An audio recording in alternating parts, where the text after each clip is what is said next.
গতকালকে যে ঘটনা ঘটেছে সত্যি কাঙ্ক্ষিত নয়। যেভাবে আমাদের বিএসএফের উপরে তাদের চড়া হয়েছে এবং যেভাবে যেগুলো যা দেখলাম এগুলো কোনোভাবেই মেনে নেওয়া যায় না। ছিটমহল নিয়ে দীর্ঘদিনের সমস্যা ছিল।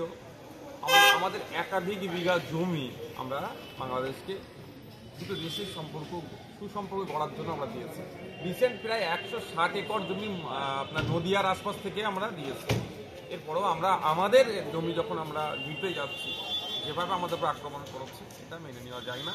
আশা করছি ফ্ল্যাগ মিটিংয়ে এই সমস্যার সমাধান হবে। আর এটাকে নিয়ে যারা আবার রাজনৈতিক ফায়দা নিতে চাইছে তাদেরকেও বলবো, রাজনৈতিক ফায়দার থেকেও আগে আমাদের দেশের নিরাপত্তা সেটা আমাদের সকলকে মাথায় রাখতে হবে। মালদায় কাটাতারের বেড়া দিতে বাধা বাংলাদেশের, সীমান্তে বিএসএফকে বাধা বিজিবি, আর মালদায় শক্তিপুরে ধুন্ধুমার কাণ্ড।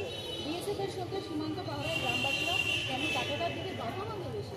সেটাই তো প্রশ্ন, যে আমরা আমাদের এরিয়াতে আমাদের সীমানায় আমরা কাটাতার দিচ্ছি, অসুবিধা কাদের হচ্ছে কেন? এটা কোনোভাবেই মেনে নেওয়া যায় না। যে ঘটনা ঘটিয়েছে গতকালকে যেটা ঘটেছে আল্লাহ সুখদেবপুরে, এটা কোনোভাবেই কাঙ্ক্ষিত নয়, মেনে নেওয়া যায় না।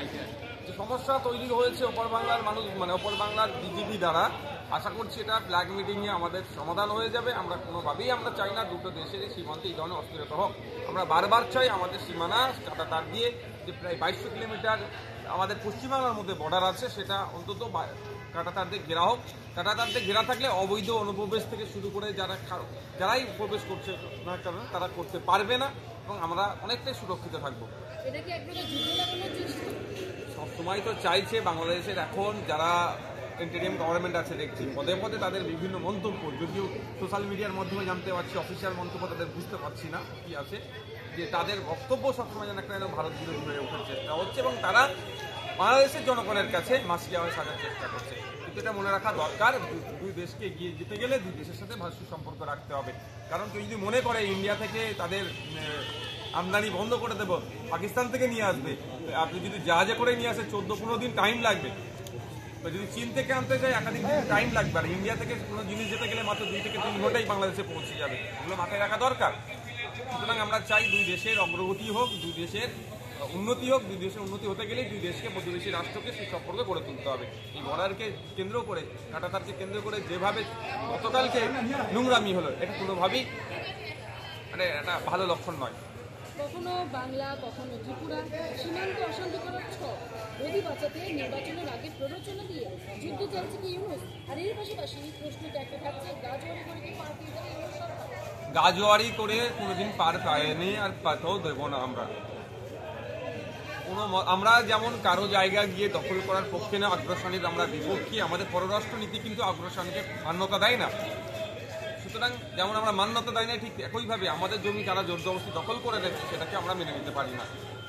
আর বাংলাদেশে কবে নির্বাচন হবে সেটাই আমি অপেক্ষায় আছি, আমরা সকলেই অপেক্ষায় আছি। আমরা চাই বাংলাদেশে যখন প্রসঙ্গ উঠল যে এখন ইন্টারিম গভর্নমেন্ট চলছে, একটা নির্বাচিত সরকার হোক। আশা করবো নির্বাচিত সরকার হলে বাংলাদেশের যে অস্থিরতার পরিবেশ আছে সেটা অনেকটাই স্থিতিশীল হবে। বাংলা হোক কিংবা ত্রিপুরা, চোয়াল শক্ত করে ঠান্ডা মাথায় সীমান্তে লড়ে চলেছে বিএসএফ। আর প্রতিরোধের মুহূর্তে এই বিএসএফ এর বিরুদ্ধেই নাকি অনুপ্রবেশকারীকে ঢোকানোর অভিযোগ করেছিলেন মমতা বন্দ্যোপাধ্যায় এবং অভিষেক লাল। কেন সীমান্তে বিএসএফ এর সঙ্গে অসহযোগিতা রাজ্যে? দেখুন, যারা বিএসএফকে দোষ দেয় বা অনেক ক্ষেত্রে পুলিশকে দোষ দিচ্ছে, আমি সকলের উদ্দেশ্যে বলবো বিএসএফও আমাদের, পুলিশও আমাদের। হ্যাঁ, এই এজেন্সিগুলোকে কোনো জায়গায় রাষ্ট্র পরিচালনা করছে তো কোনো জায়গায় রাজ্য পরিচালনা করছে।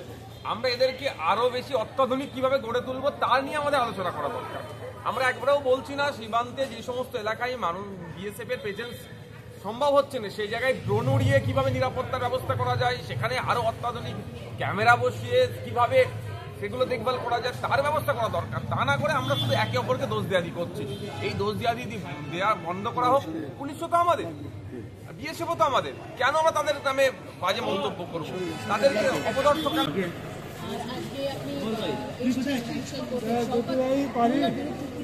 দেখুন, শওকত মোল্লা সাহেব বিভিন্ন সময় বিভিন্ন অবাঞ্ছিত মন্তব্য করে, অবাঞ্ছিত মন্তব্য করতে করতে চরম পর্যায়ে পৌঁছেছে। সে তার জবাব তো আমি, তিনি যে অবাঞ্ছিত মন্তব্যে আমাকে আক্রমণ করেছে, আমি তো সেই অবাঞ্ছিত মন্তব্য দিয়ে তাকে আক্রমণের প্রতিশ্রুতি দিতে পারি না। আমি এর উত্তরটা আইনের মাধ্যমে দেব। আমার সম্পর্কে যে বাজে মন্তব্য করেছে আইনের মাধ্যমে আমি কোর্টের মাধ্যমে জানতে চাইবো তার প্রমাণ। যদি না দিতে পারে আইন বিচার ব্যবস্থা তাকে যা শাস্তি দেবে তাকে মানতে হবে। অর্থাৎ আমি আজকে মামলা করতে এসেছি ব্যাংশাল কোর্টে, এই যে সিএম 2 তে মামলা করব শওকত মোল্লা সাহেবের বিরুদ্ধে। দুলাল সরকার খুনে গ্রেপ্তার নরেন্দ্রনাথ তিওয়ারি এবং এর পাশাপাশি গ্রেপ্তার হয় মোহাম্মদ আব্দুল করিম, অমিত রজক, অভিজিৎ ঘোষকেও গ্রেপ্তার করেছে পুলিশ। তো এক্ষেত্রে কি বলবেন? কার খুনে কার কাছের মানুষের খায় না, এটা একদম প্রচারিত। কিন্তু তৃণমূল যে তৃণমূলকে ছাড়ে না, আমরা দীর্ঘদিন ধরে বলে আসছি, সেটা আবারও প্রমাণিত হলো। এখনো যে ভাইয়েরা তৃণমূল করছেন তাদের উদ্দেশ্যে বলবো, ওইগুলোকে বিসর্জন দিয়ে আসুন, সুশাসন প্রতিষ্ঠা করতে আসুন, অন্যায়কে বিসর্জন দিন। যারা ভাবছেন এখন শাসকের ছত্রছায়া থেকে অন্যায় করেছেন, কলার তুলে ঘুরছেন, তাদের উদ্দেশ্যে বলবো একটু দুলাল সরকার দেখুন আর তিওয়ারি বাবুকে দেখুন, কিভাবে তৃণমূলের কাউন্সিলরকে তৃণমূলের নেতাই খুন করলো, আবার তৃণমূল নেতাই অ্যারেস্ট করলো। এটা একটা ঘটনা নয়, এটা আমাদের প্রতিনিয়ত এ ধরনের ঘটনা ঘটে যাচ্ছে, যেগুলো মিডিয়া হাইলাইট হচ্ছে, সেগুলো নিয়ে চর্চা হচ্ছে। বক্সির কথা দেখুন, ভাদু শেখ থেকে শুরু করে আনারুল থেকে শুরু করে যেগুলো খুন হয়েছে বা যেগুলো অ্যারেস্ট হয়েছে, আপনার কাস্টাডিতে মারা গিয়েছে, সবই দেখে তৃণমূলের। আর আগামী দিনে যারা কনভিক্টেড হবে তারা প্রত্যেকে তৃণমূলের হবে। এরা নিজেদের মধ্যে লড়াই করে মরছে, এটা লড়াইটা শুধু হচ্ছে ভাগ বটরার লড়াই, আদর্শের লড়াই নয়। আপনার বিরুদ্ধে অনেকবারই মানহানি করেছেন এবং আপনি ডিফামেশনের জন্য এর আগেও অনেকবার এখন এটা নিয়ে আমি দ্বিতীয়বার আসলাম। প্রথমবারেও আমার নামে অবাঞ্ছিত মন্তব্য করেছিল, সেই জন্য এখানে ব্যাংশাল কোর্টে যারা সিনিয়র লয়ার্স আছেন, এখানে সঞ্জয় বাবু আছেন, সন্দীপ বাবু আছেন, গালিব সাহেব আছেন, আমাদের যারা আরও সিনিয়র আছেন, রাজাদারা যারা আছেন, তাদের সাথে কনসাল্ট করে আমি মামলা করেছিলাম। এখানে এসে তাকে জামিন নিতে বাধ্য করেছে, মামলা চলছে। গত কয়েকদিন আগে দেখলাম তিনি একাধিকবার আবার অবাঞ্ছিত ভাষায় আমাকে আক্রমণ করেছে। এখন রাজনৈতিক পরিচয় হোক, আমি বিরোধী রাজনীতি করছি, আদর্শগত লড়াইয়ে আমাকে আমার ভুলটাকে তিনি সংযত ভাষায় ধরিয়ে দিচ্ছেন আমাকে, কিন্তু আমার ভুল খুঁজেই পাচ্ছে না, ধরাবে কি করে। সেই জন্য তিনি বিলো দ্য বেল্ট অ্যাটাক করছেন। উনি বিলো দ্য বেল্ট অ্যাটাক করলে আমার পক্ষে তো সম্ভব নয়। আমি সেই জন্য আইনের যারা বিশেষজ্ঞ তাদের পরামর্শ নিয়ে তাকে আইনের মাধ্যমে জানতে চাইছি যে আমার সম্পর্কে যে সার্টিফিকেট উনি দিয়েছেন, সেই সার্টিফিকেটের বৈধতা কত আছে কোর্ট কেসে জানায়। যেভাবে উনাকে ন্যাশনাল হিউম্যান রাইটস কমিশন বলেছে নটোরিয়াস ক্রিমিনাল, আমি বারবার বলি সরকার সাহেব হচ্ছে নটোরিয়াস ক্রিমিনাল, ওটা ন্যাশনাল হিউম্যান রাইটস কমিশন তাকে সার্টিফাইড করেছে।